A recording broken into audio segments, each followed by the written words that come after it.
My final word on debate. I hope I can welcome you back in the new season with more of this. I've always believed that debate is a great way to do research, a great way to do prepared speech, plus on the spot, some impromptu.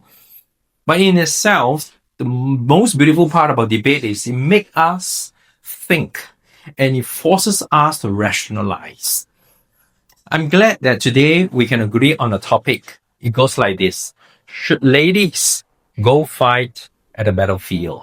And by them, we mean the war battlefield, which lives can be lost due to guns, bombs, and weapons.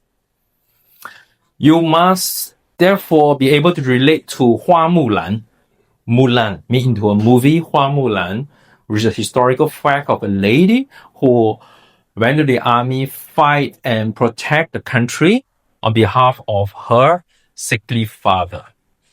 Now that needn't remain just a story. There is the most classic reference of ladies fighting on the battlefield. She might be a rare exception, but the reality was that she could do what the man could do. The bigger question is, should or not? Even if you could.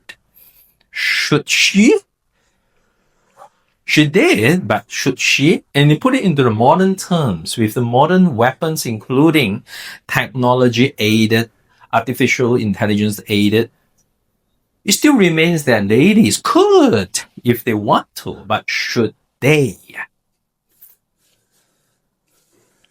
To me, my position as the against is that ladies should not. And how would I develop that?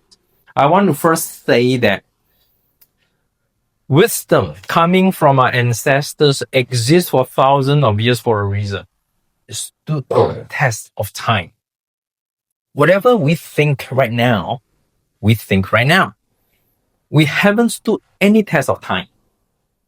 It is something that we agree on and think about right now. But something as dated or date far back as Confucian ethics would tell us that 父父子子君君臣臣. It simply say there's a relationship and therefore a certain order in which people will behave. As a Chinese person, I deeply believe in the order that we take in society, including family. So as far as ladies are concerned, they have a very important role. Their role is not in the battlefield. Their role is to assist in the battlefield. And if we were to uproot this, we uproot thousands of years of wisdom. Going against it has a princely price to pay. How high is that? I can't know right now. But I know that wisdom exists for a reason. So for that, I'm against. Because if it is a should at all, with no exception whether ladies or men,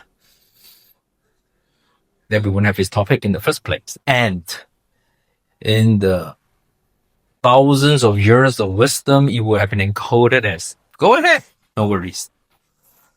But it is encoded in our DNA that even in the time of evolution and the cavemen, it is the cavemen who go hunting. It is the ladies who stay in the cave to look after the back end. The battlefield is big, but those where lives are lost and weapons are shown is in the front.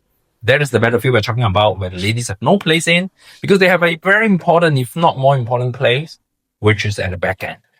And it's only when the back end is taken care of that the battlefield at the front end would hold their flag high. So ladies should hold their place and they should not be in the battlefield in terms of the war front. It doesn't mean they don't have a good role or important role. It simply means all of us have our own place. Now take note, I have just filled up this part here with my own views. It has little to do with fairness and free choice. But the next thing we're going to do with debate is we will tackle these two. Hanson talked about fair to the ladies. What is fair? Respecting their historical role where they can do genetically the best thing. Is that not fair? Upsetting it and putting them into a place that they are not genetically programmed to be in. How can that be fair? Okay, so what I've just attempted to do is to question what is really fair. Based on my grounding here, I use it to question this. Likewise, in your case, in the form of a debate, is to question what I've just said there. What is it so important about the wisdom in the analects that will determine should or should not? Who is Confucius to decide all these things for thousands of years? Next thing will be free choice. You talk about you should leave it to the ladies. Everyone is different. They should have free choice. That is a mantra of democracy. That's a mantra of the human spirit. Yes. The human spirit goes for things such as education, sports. These are things which should be equal to everybody, and ladies have done well. Take note. We are not questioning whether ladies could. I believe they hold their own. In some cases, they do even better than men in the battlefield. But it remains that when we have a very important role to play already in the back end, and you desert it, then who's going to do that job for you? Who is going to, even a man to do that back end job? It's not who is more important. It's about your free choice. Exact what price. What price? Once we know we do very well as ladies at the back end, making the whole system work, you will stop thinking how important it is to be fair and what important it is with free choice. Okay, to conclude, what I've just done is not saying that you're wrong. What I've just done is in the spirit of debate to assert my own view, at the same time to put questions and poke holes into yours. What you would do as debaters when we meet again is to practice that as well.